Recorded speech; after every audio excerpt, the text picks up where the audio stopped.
According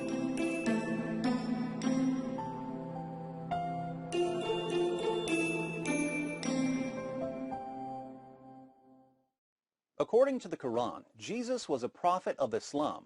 His followers were Muslims, and the Gospel is the inspired, preserved, authoritative Word of Allah. But when we go to our earliest records, we find Jesus claiming to be the divine Son of God who would die on the cross for sins and rise from the dead. Jesus' followers proclaimed him as their risen Lord. The gospel that Christians have been reading for nearly 2,000 years tells us that anyone who claims to be a prophet but rejects Jesus' death, resurrection, and deity is a false prophet and an antichrist. So if the Quran is right about Jesus, why does all of the available evidence tell us that the Quran is wrong about Jesus? Well, our Muslim friends have an answer. The reason our earliest evidence so thoroughly contradicts Islam, they insist, is that our earliest evidence was corrupted. But who corrupted it? Notice that their options here are quite limited. Muslims can't blame Jesus for corrupting the evidence, since Jesus was a Muslim prophet according to the Quran. Nor can they blame Jesus' original disciples for corrupting the evidence, since Jesus' original disciples were devout Muslims, according to the Quran. So they need a villain who wasn't Jesus or one of his original disciples, but who was still powerful enough to corrupt Christianity in the first century. Who had that kind of power in the first century? The only name that Muslims have been able to come up with here is Paul. So if you've ever wondered why Muslims spend so much time attacking Paul, it's not because Paul is somehow especially untrustworthy or controversial. It's because they have no one else to blame for Muhammad's abundant historical blunders. But there's a problem here. It only makes sense to blame Paul for all of the evidence that contradicts Muhammad's claims if Muhammad is significantly more reliable than Paul. If Muhammad is less reliable than Paul, it makes no sense to point a finger at Paul whenever Muhammad gets something wrong.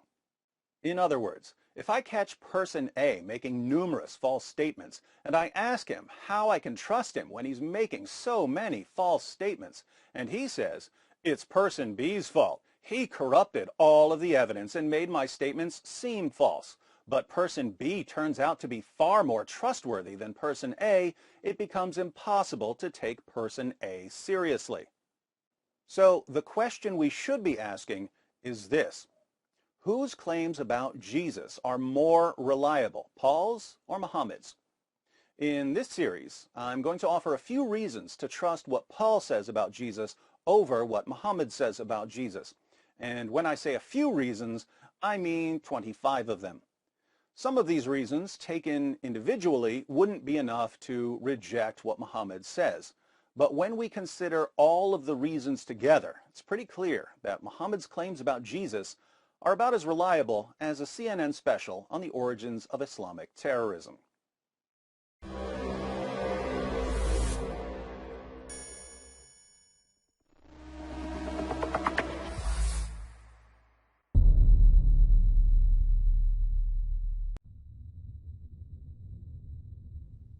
When we try to assess the reliability of two historical figures, one of the first questions that comes up is, how much do we really know about them?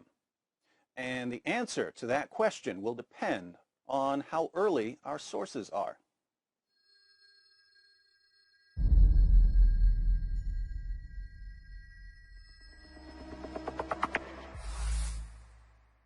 Our records of Paul's life are much earlier than our records of Muhammad's life. And here I don't just mean that Paul came centuries before Muhammad, and so we have earlier sources for Paul's life. I mean that when we talk about the teachings and deeds of Paul, the biographical sources we use are much closer to the events they report than the biographical sources we use when we talk about the teachings and deeds of Muhammad. Our earliest biographical sources on Paul were written during the lifetime of Paul. The book of Acts was written in the early 60s, before Paul was martyred, and it was written by a traveling companion of Paul, who was an eyewitness to many of the details he reports. We also have numerous letters written by Paul himself. Our earliest detailed biographical source on Muhammad is Ibn Ishaq's Sirat Rasul Allah, which was written more than a century after Muhammad's death. And we don't even have what Ibn Ishaq actually wrote. We have an abridged version that was sanitized by a later scholar.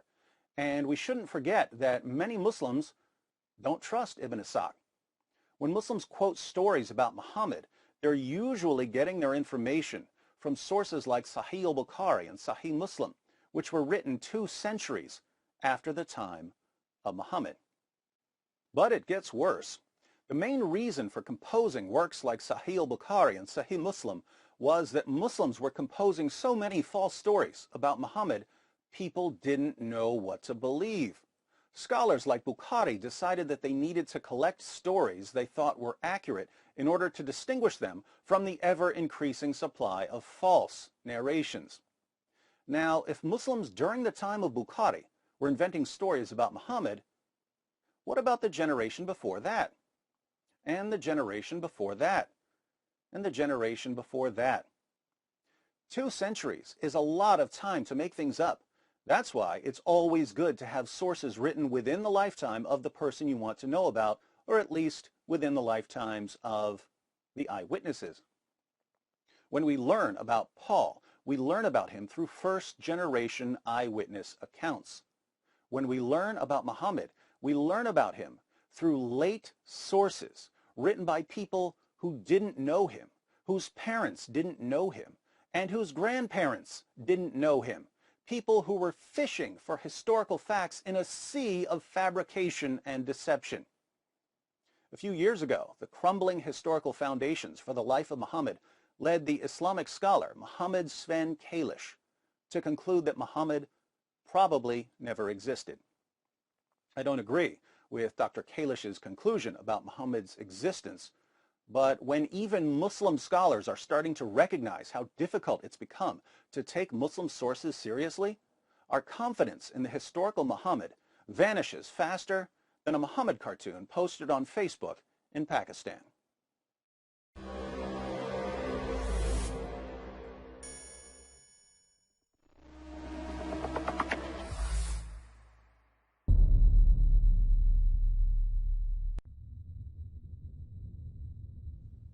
Muhammad taught his followers that the testimony of a woman is only half as reliable as the testimony of a man.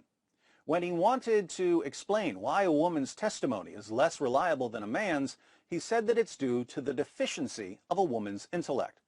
So according to Muhammad, the reliability of a person's testimony is directly proportional to the person's intellectual ability. Good to know, Muhammad.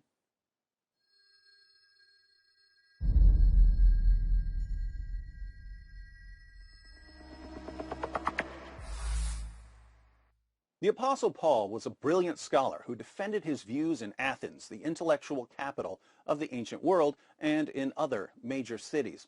He had discussions with the Stoic and Epicurean philosophers of his day, and he could quote their sources to them.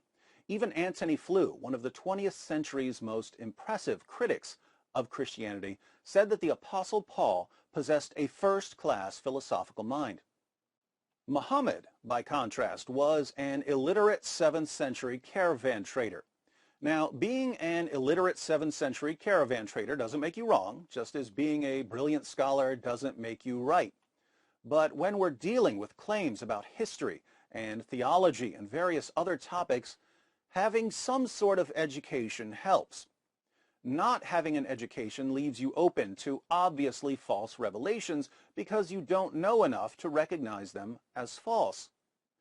This is why we find Muhammad telling his followers that Dhul Qarnayn traveled so far west he found the place where the sun sets, and that stars are missiles that Allah uses to shoot demons, and that semen is formed between the backbone and the ribs.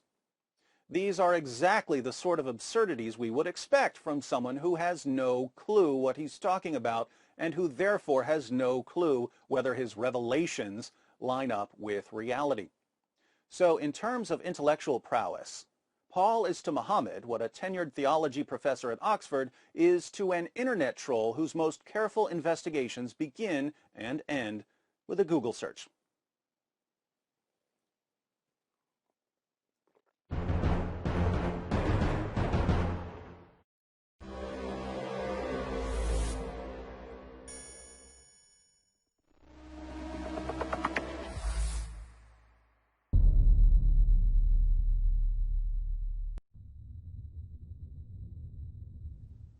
Both Paul and Muhammad claimed that their revelations were consistent with the Old Testament, but only one of them had actually read the Old Testament.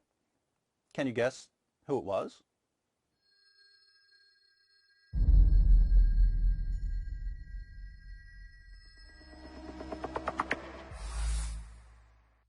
The Apostle Paul was a Pharisee who studied under Gamaliel, one of the greatest Jewish rabbis of the first century. Paul knew the Old Testament inside and out, which is why he quotes the Old Testament so frequently in his writings. This is important because Jesus claimed to fulfill a variety of Old Testament prophecies, and you can't really examine this claim if you don't know what the Old Testament says. Muhammad was almost completely ignorant of the Old Testament because his knowledge of the Jewish scriptures was limited to what he heard in conversations. Not surprisingly, despite Muhammad's numerous interactions with Jews in Arabia, the Quran contains very few quotations from the Old Testament. Due to his ignorance of the scriptures, Muhammad couldn't tell the difference between stories that were in the Torah, and therefore divine revelation, and stories from later Jewish writings and commentaries, some of which were so late and so obviously fabricated they weren't far beyond the level of bedtime stories. Imagine how amusing it must be for someone who specializes in Jewish literature to read the Quran and find so many fables being presented to Muslims as revelation. Cain being taught how to bury the dead by a raven, Solomon listening to a speech by an ant. As a general rule, if you're going to plagiarize history, you don't start with Mother Goose or the Brothers Grimm. But Muhammad just didn't know enough to distinguish scripture from non-scripture. Muhammad's ignorance of the Old Testament is also noteworthy because, like Jesus, he claimed to fulfill Old Testament prophecies. If Muhammad had been more knowledgeable of the Torah, he would have known that he couldn't possibly be a prophet for numerous reasons. For instance, Muslim sources report that Muhammad once delivered what are now called the Satanic verses to his followers. These verses promoted prayers to three pagan goddesses, Alat, Alusa, and Manat. Muhammad bowed down in honor of these polytheistic verses, and his followers bowed down with him. But a little later, Gabriel confronted Muhammad about his sin. Muhammad confessed in the History of At-Tabari, Volume 6, page 111, "I have fabricated things against God and have imputed to him words which he has not spoken." So Muhammad admitted that he delivered a revelation that didn't really come from God. Why is this important? Well, in Deuteronomy 18, verse 20, God declares, "But a prophet who presumes to speak in my name anything I have not commanded, or a prophet who speaks in the name of other gods, is to be put to death." Muslims claim that they respect Moses. But if Muhammad had delivered the Satanic verses during the time of Moses, Moses would have ordered the people to pick up stones and stone him to death as the most obvious false prophet in history. Muhammad didn't realize this due to his lack of familiarity with the Jewish scriptures, which is why the motto of Islam has always been and always will be, ignorance is bliss.